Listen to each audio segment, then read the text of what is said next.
안녕하십니까. 투표가 끝났네요. 어떻게 여러분들이 원하시는 결과를 다 얻으셨는지 궁금합니다. 오늘 우리가 같이 볼 말씀이 로마서 15장, 어제 이어서 14절부터 33절까지의 말씀입니다. 우리 같이 보겠습니다. 나의 형제 자매 여러분, 나는 여러분 마음에 선함이 가득하고 온갖 지식이 넘쳐서 서로 권면할 능력이 있음을 확신합니다. 그러나 내가 몇 가지 점에 대해서 매우 담대하게 쓴 것은 하나님께서 내게 주신 은혜를 힘입어서 여러분의 기억을 새롭게 하려고 한 것입니다. 하나님께서 이 은혜를 내게 주신 것은 나로 하여금 이방 사람에게 보내심을 받은 그리스도 예수의 일꾼이 되게 하여 하나님의 복음을 전하는 제사장의 직무를 수행하게 하시려는 것입니다. 그리하여 이방 사람들로 하여금 성령으로 거룩하게 되게 하여 하나님께서 기쁨으로 받으실 제물이 되게 하시려는 것입니다. 그러므로 나는 하나님을 섬기는 일을 그리스도 예수 안에서 자랑스럽게 생각합니다. 그리스도께서 이방 사람들을 복종하게 하시려고 나를 시켜서 이루어 놓으신 것 밖에는 아무것도 감히 말하지 않겠습니다. 그 일은 말과 행동으로, 표징과 이적의 능력으로, 성령의 권능으로 이루어졌습니다. 그래서 나는 예루살렘에서 일루리곤에 이르기까지 두루 다니면서 그리스도의 복음을 남김없이 전파하였습니다. 나는 이와 같이 그리스도의 이름이 알려진 곳 말고 알려지지 않은 곳에서 복음을 전하는 것을 명예로 삼았습니다. 나는 남이 닦아놓은 터 위에다가 집을 짓지 않으려 하였습니다.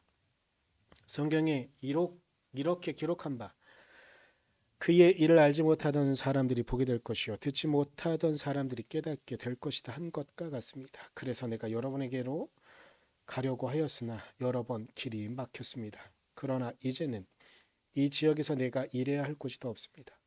여러 해 전부터 여러분에게로 가기를 바라고 있었으므로 내가 스페인으로 갈 때에 지나가는 길에 여러분을 만나보고 잠시 동안만이라도 여러분과 함께 먼저 기쁨을 나누려고 합니다. 그 다음에 여러분의 후원을 얻어 그곳으로 가게 되기를 바랍니다. 그러나 지금 나는 성도들을 돕는 일로 예루살렘에 갑니다. 마게도니아와 아가야 사람들이 기쁜 마음으로 예루살렘에 사는 성도들 가운데 가난한 사람들에게 보낼 구제금을 마련하였기 때문입니다. 그들은 기쁜 마음으로 그렇게 하였습니다. 그들은 정말로 예루살렘 성도들에게 빚을 진 사람들입니다.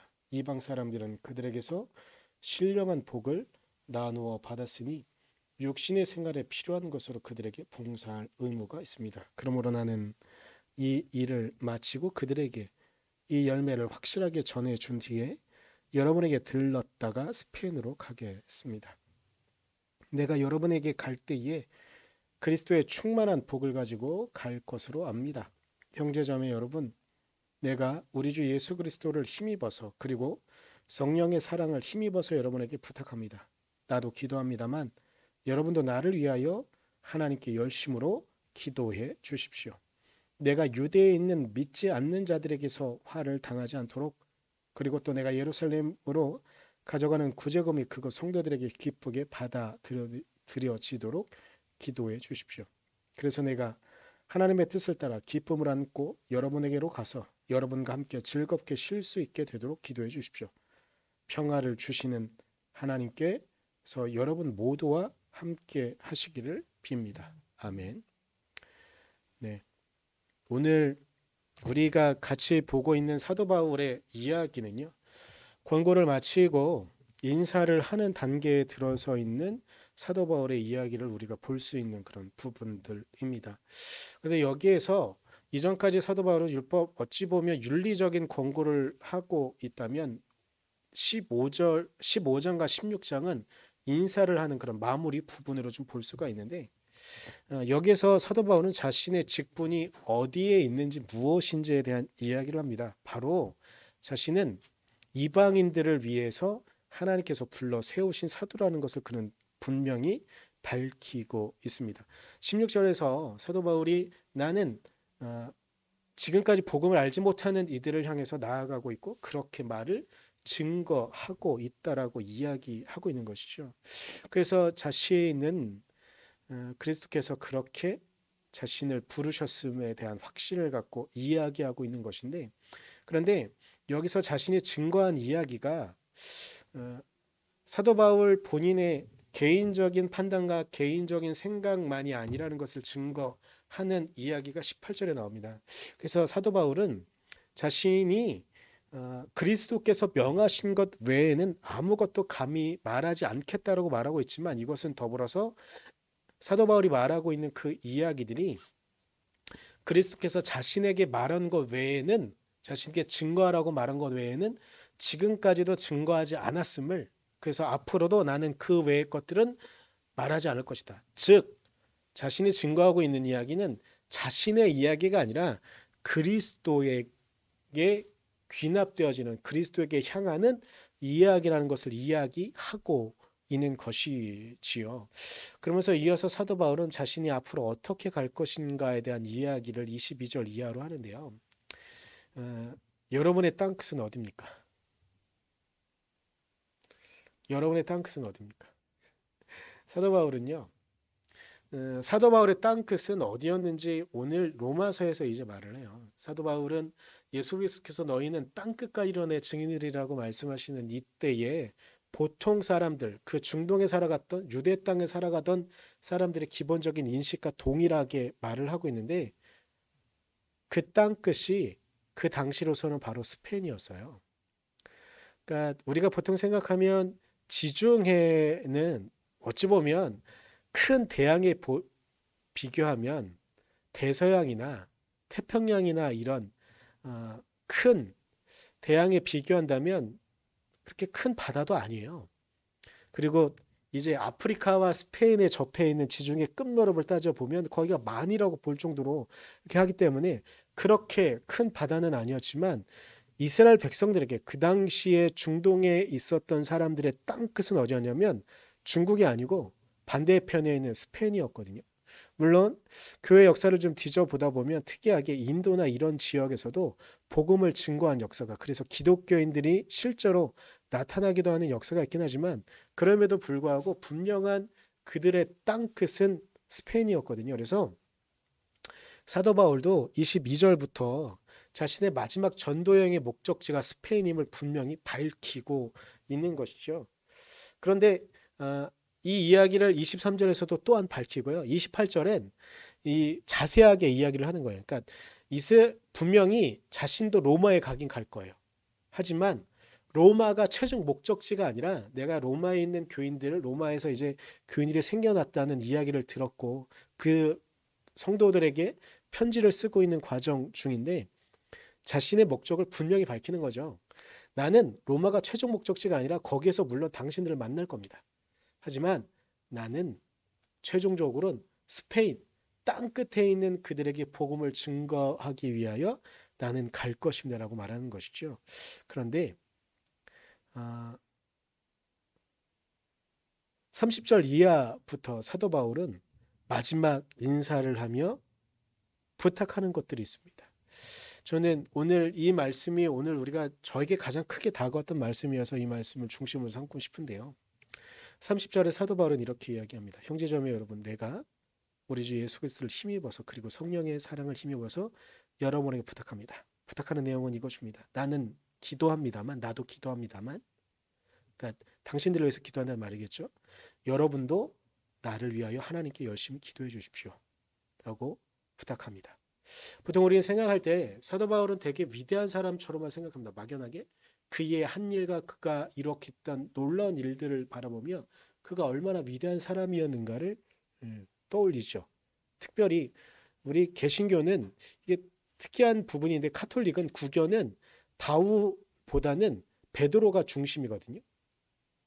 근데 우리 개신교는 특별히 더 사도 바울에게 베드로보단 주 포커스가 가 있어요. 그래서 사도 바울이 되게 위대한 사람이고 되게 훌륭한 사람이고 지적이나 뭐 열정이나 열심이나 그의 평생을 두고 복음을 증거하거나 이렇게 하는 것 때문에 사도 바울을 아주 위대한 사람으로 두는데, 어찌 보면 사도 바울이 위대해질 수 있었던 이유를 오늘 제가 본 이 말씀에서 발견할 수 있는 것은 아니었을까? 무엇이었냐면 그는 교인들을 위해서 기도합니다. 초대교회 교인들을 위해서도 기도합니다. 하지만 더불어 당부하고 부탁하고 있는 것들이 있습니다. 무엇이냐면 당신들도 나를 위해서 기도해 주십시오. 어찌 보면 사도 바울이 위대한 이 땅에 복음을 증거하는 자로서, 그리고 우리에게 너무나 중요한 로마서라는 대단한 저작을 남겨놓은 사람이긴 하지만 그럴 수 있는 원동력, 그를 지지해주고 그를 위해서 기도해주고 있던 사람들이 있었음을, 그리고 그 끊임없이 사도 바울은 그들에게 자신을 위해서 기도해달라고 부탁하고 있는 것, 오히려 그것이 더 큰 힘을 발휘하여 사도 바울이 그의 사역을 할 수 있었던 것은 아니었을까. 제가 가정교회를 리더하고 있는 최영기 목사님의 영상을 본 적이 있었는데요. 최영기 목사님의 영상 가운데 나름 저에게 크나큰 영향을 줬던 것. 근데 그 당시엔 그랬는데 제가 한동안 잊고 있었던 하나의 장면이 있었는데 뭐였냐면, 최영기 목사님은 설교를 열심히 준비하십니다. 그런데 설교 연회에 올라가기 전에, 예배 전에 교회 중직들을 꼭 30분 전에 모이게 하십니다. 그리고 기도를 무릎 꿇고, 최영기 목사님 무릎 꿇고요. 교회의 재직들, 장로들이나 재직들이겠죠. 이분들이 목사님의 머리에 손을 얹고 기도하세요. 오늘의 예배를 통해서 은혜 받을 수 있도록, 최영기 목사님이 담대하게 말씀을 전거할 수 있도록. 저는 그 장면을 보고 그때 되게 부러웠고, 아, 이렇게 하는 게 힘이 되겠구나 하는 생각이 좀 들고 있었다가, 최근에 저희가 이제 신명기를 보지 않습니까? 신명기를 받고 이제 사순절이 시작되었으니까 이제 이번 주 주일부터 예배 드릴 때부터는 이제 사순절에 묵상했던 것들을 갖고 보긴 하겠지만, 어느 날인가 설교 준비하는 중에 너무 좋았었어요. 은혜로웠고, 막 좋아, 되게 좋겠는데, 오늘 설교하면서 너무 좋겠어, 막 이렇게 했는데 그 주에 한번 설교를 되게 못한 적이 있어요. 그러니까 저 스스로. 근데 그때 든 생각이 뭐냐면, 최은기 목사님의 그 영상이 떠올랐어요. 아, 예배 전에 그렇게 기도해 주고 있는 사람들의 기도. 그러면서 오늘 말씀을 보면서도 그 생각이 떠올랐어요. 제가 예전에 이제 비선교단이라는 선교단에 활동한 적이 있었어요. 고등학교 2학년 때부터, 어릴 때부터 활동을 했네요. 때로는 학교에 수업 있는 날도 이런저런 이야기를 하고 조퇴를 해가지고 지방에 공연을 가고도 하고 막 그러긴 했었었는데, 하여튼 그런데 제가 처음 고등학교 2학년 때 비선교단 거의 다 누나 언니 누나 형들이죠. 이랑 같이 이제 군부대 예, 공연을 하러 갔어요. 근데 그 전까지는 제가 이제 조명을 만지거나 전기를 만지거나 이런 스텝으로 갔는데, 그날 처음으로 무대에 서기로 한 날이에요. 찬양을, 수화 찬양을 하기로 한 날이에요. 그래서 그리고 뮤지컬 한 부분도 한 파트도 맡고 하기로 한 날이에요. 그래서 제 마음이 아직은 어리잖아요.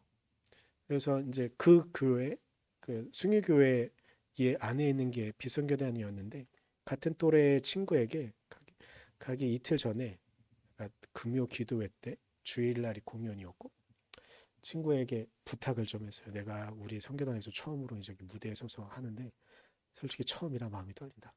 이 시간에 그 공연이 있을 것 같은데 할 수 있으면 기도를 좀 해줬으면 좋겠어요. 이 아이가 선하게, 그래, 그렇게 그 시간에 기도해 줄게, 그랬거든요. 근데 제가 딱 올라가서 기도하면서 하는데, 아, 내 친구가 나를 위해서 기도해 주고 있을 거야라는 그런 믿음, 확신, 그게 얼마나 저에게 큰 힘이 되는지 몰라요. 물론 그때 별로 떨지 않았던 것 같아요. 그래서 오히려 더 기쁘고 감사하게 했던 것 같아요. 그 외에도 제가 이제 전도사로서 몇몇 교회를 다녔었는데, 그 교회들 중에서도 어떤 교회는지, 아마 제가 전도사로 그 풀타임 전도사 말고 파트타임 전도사로 마지막에 사역하는 교회에 가서 주일 오후 예배 때, 저녁 예배죠. 저녁 예배 때 설교 처음 하는 날이었는데, 그날도 그때 마침 연락하고 있던 친구에게 부탁을 했어요. 오늘 처음 저기를 하는데 기도를 해줬으면 좋겠다. 그 모습들이 좀 떠올랐어요. 그런 것 같습니다. 음, 우리는 보통 사역자들은, 그리고 앞에서 어떤 리더를 하는 사람들은 이제 대통령이 뽑혀서 여러분의 마음에서 막 이런 내가 원하는 사람이 됐어. 아니면 내가 원하지 않는 사람이 됐어. 막 이렇게 마음이 요동치고 그럴 수 있습니다. 그런데 어찌 보면 리더를 가장 강력하게 리더로 만들어주는 건 그를 위해서 기도하고 있는 우리의 자세가 아닐까요? 우리는 기독교인이잖아요. 그리고 제가 이제 어제 투표를 했으니까 그런 얘기 하는 거지만 저를 위해서도 기도해 주셨으면 하는 마음에서 이런 말씀을 좀 드리고 있습니다. 기도해 주셨으면 좋겠습니다.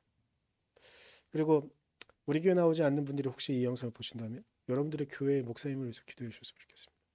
개인적인 능력으로만 설교가 채워지지 않습니다.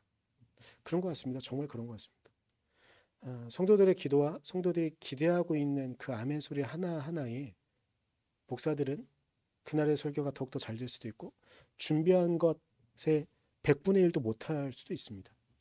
사도 바울도 어찌 보면 이걸 너무나 잘 알기에 교인들에게 이 기도를 부탁하고 있는 것은 아니었을까. 이후에 사도 바울은 과정의 구체적인 기도 제목을 내고 말합니다.